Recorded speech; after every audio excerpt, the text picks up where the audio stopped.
Andhra Pradesh Congress party అధ్యక్షురాలు YS Sharmila తన సొంత అన్న అలాగే వైసీపీ అధినేత జగన్మోహన్ రెడ్డి మీద విరుచుకొని పడ్డారు.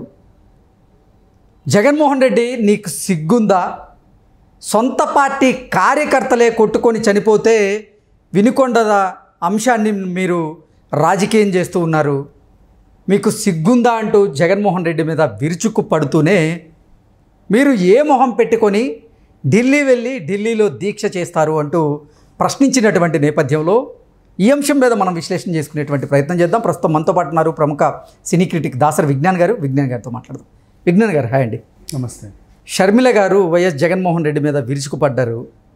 వినుకొండలో జరిగినటువంటి ఘటనలో మీ పార్టీ కార్యకర్తలే కొట్టుకొని చనిపోతే దాన్ని రాజకీయం చేస్తావా, నీకు అసలు సిగ్గుందా అంటూ విమర్శలు చేస్తూనే ఏ మొహం పెట్టుకొని ఢిల్లీ కేంద్రంగా మీరు దీక్ష చేసేందుకు సిద్ధమయ్యారు అంటూ జగన్మోహన్ రెడ్డిని ప్రశ్నించింది.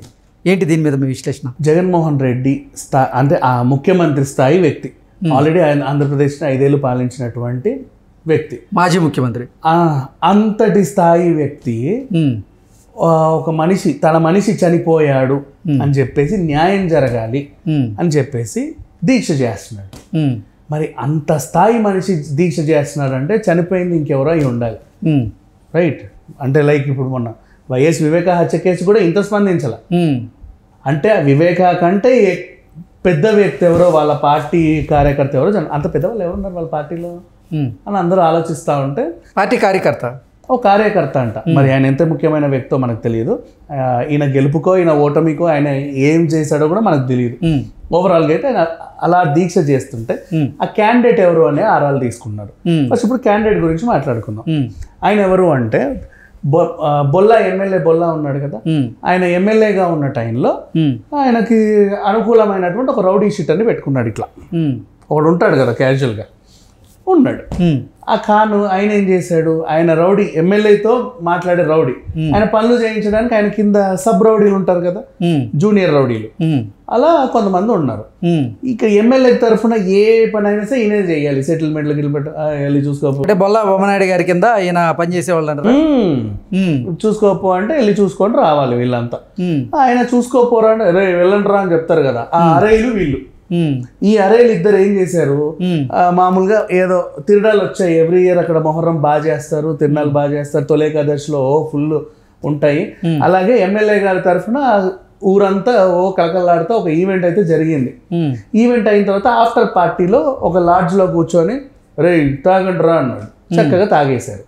అయినా లాస్ట్ ఇయర్ జరిగినట్టు ఇయర్ ఏం జరగలేదు. లాస్ట్ ఇయర్ అది అక్కడ ఉంటేనే బాగుంది, ఈసారి ఇటు పెట్టారు అసలు బాగాలేదని ఒకడు, నువ్వే అది పెట్టావు అందుకే బాగాలేదని అతనేమో లేదు అసలు యాక్చువల్గా దానివల్ల కాదు, నువ్వు ఇది చేసావు చూడు దానివల్ల ఈవెంట్ నాశనం అయిందని వీడు, నువ్వే నువ్వే నువ్వే నువ్వే అని కొట్లాడుకుంటూ తిట్టుకునే స్థాయికి వెళ్ళింది. ఆగండి రా పడుకోగానే సైలెంట్గా తాగేసి ఇంటికి వెళ్ళిపోండి అని వీడు చెప్పాడు.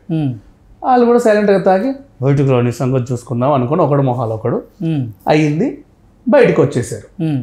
బయటకు వచ్చాక ఇప్పుడు ఏంటి, ఆ సంగతి చూసుకోవడానికి ఒక అనుకూలమైన లొకేషన్ కావాలి ఫైట్ చేసుకోవడానికి. ఈ గ్రూపు ఆ గ్రూపు, ప్రతి ఊర్లలో ఒక పాడుపడ్డ గవర్నమెంట్ బిల్డింగ్ ఉంటుంది, దానికి సంబంధించి ఒక టెరిటరీ ఉంటుంది, ఆకులు మొక్కలు అన్ని పడేసి ఉంటాయి, గంజాయిలు కొట్టడానికి వ్యభిచారాలు చేసుకోవడానికి అనుకూలమైన లొకేషన్లు ఉంటాయి కదా, అలాంటి లొకేషన్లో కొట్టుకోవడానికి కూడా బాగుంటాయని వాళ్ళు సెలెక్ట్ చేసుకొని అక్కడికి వెళ్ళారు. పాత వెటర్నరీ పశువుల హాస్పిటల్ అది, అక్కడికి వెళ్ళి రారా చూసుకుందాం అని కొట్లాడుకున్నారు. ఈ జిలానికి ఒళ్ళు మండి ఏం చేశాడు, బీర్ బాటిల్ పగలగొట్టి వాడి గొంతులో వీడి కడుపులో పొడిచాడు. వాడిని వీళ్ళందరూ కలిసి హాస్పిటల్ తీసుకెళ్లారు. వీళ్ళంతా కలిసి రషీద్ అన్న మనోడిని పొడిచాడు అని చెప్పారు. అవునా, మనిషి చచ్చిపోతే ఏం చేస్తాడు వీడు, అంత దారుణంగా కొట్టాలా? కొట్టవచ్చు కానీ మరీ ఇంత దారుణంగా చేయొద్దు కదా, అందరు మనోళ్ళమే కదా, ఉన్నాను సంగతి చెప్తా అని తలుపు దాన్ని ఇంటికి వెళ్ళాడు. ఇంటికి వెళ్ళి అదే జిలాని బయటికి రారా, జిలాని ఇంట్లో లేడండి అని చెప్పేసి వాళ్ళ అన్నయ్య వస్తే వాడినో 2 బీకాడు, వాళ్ళ ఇంట్లో వాళ్ళు వస్తే వీళ్ళని కొట్టాడు.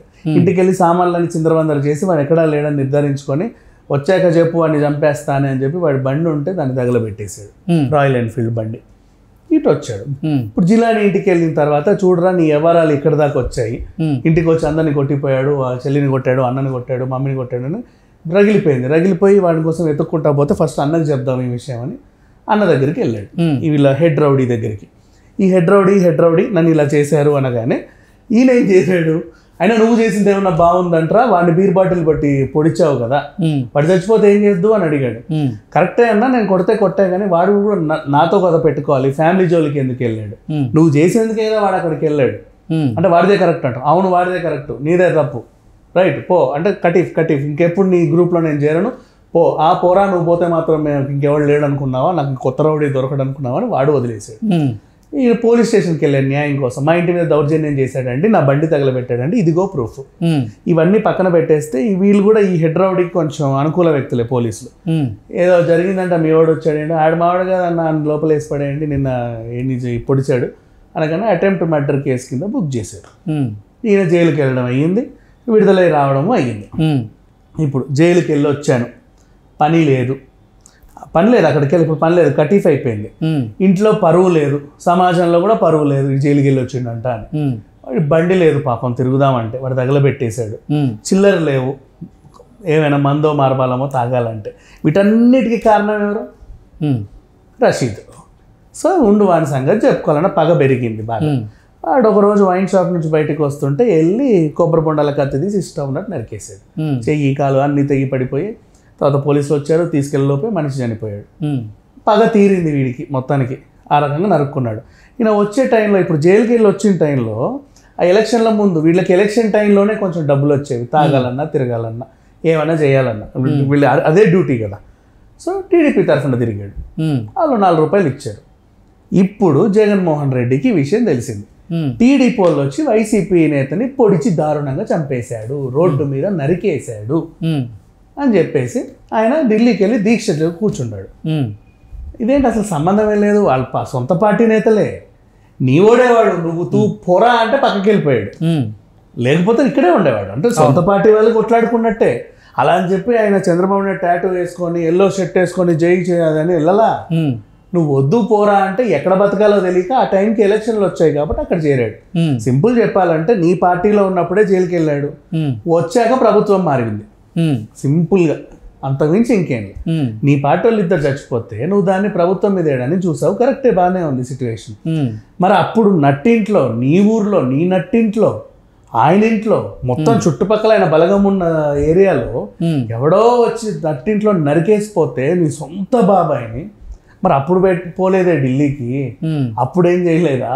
అప్పుడు కనీసం దీక్ష చేయలే, ఏమి చేయలే. ఏమీ లేదు, గుండెపోటంట అని చెప్పేసి శవాన్ని మాయం చేద్దామని చూసాం. దానికి ఇప్పుడు ఆన్సర్ కావాలని షర్మిల అడిగాను. అడగడంలో తప్పు లేదు కదా, మరి దీనికి ఇప్పుడు జగన్ ఏం ఆన్సర్ ఇస్తాడో తెలియాల్సి. ఏంటి నిజంగా వైసీపీ కార్యకర్తలు ఇద్దరు ఆ గొడవపడి హత్య చేసుకున్నటువంటి నేపథ్యంలోనే మొన్న రషీద్ హత్య జరిగింది అని వైఎస్ షర్మిల భావించారా? అందుకే ఇటువంటి వ్యాఖ్యలు చేశారా అంటే ఏం చెప్తారు? Exactly, out and out. వాళ్ళు ఇప్పుడు షర్మిలకి ఏంటి, అందరికీ తెలుసు కదా జరిగింది ఏంటనేది, ప్రతి ఒక్కరికి జరిగింది ఏంటనేది తెలుసు. ఇక్కడ సొంత పార్టీ కార్యకర్తలు, వాళ్ళ అసలు పార్టీ కార్యకర్తలు కూడా కాదు, నువ్వు వాళ్ళ కోసం కూర్చున్నావంటే కిరాయి రౌడీలు, ఏదో రాజకీయం చేయాలి ఈ సంఘటనని అనే ఉద్దేశంతోనే జగన్మోహన్ రెడ్డి దీన్ని రాజకీయం చేస్తున్నట్లుగా అంతే షర్మిల గారు భావించారు, అందుకే ఇటువంటి వ్యాఖ్యలు చేశారు. ఎగ్జాక్ట్లీ.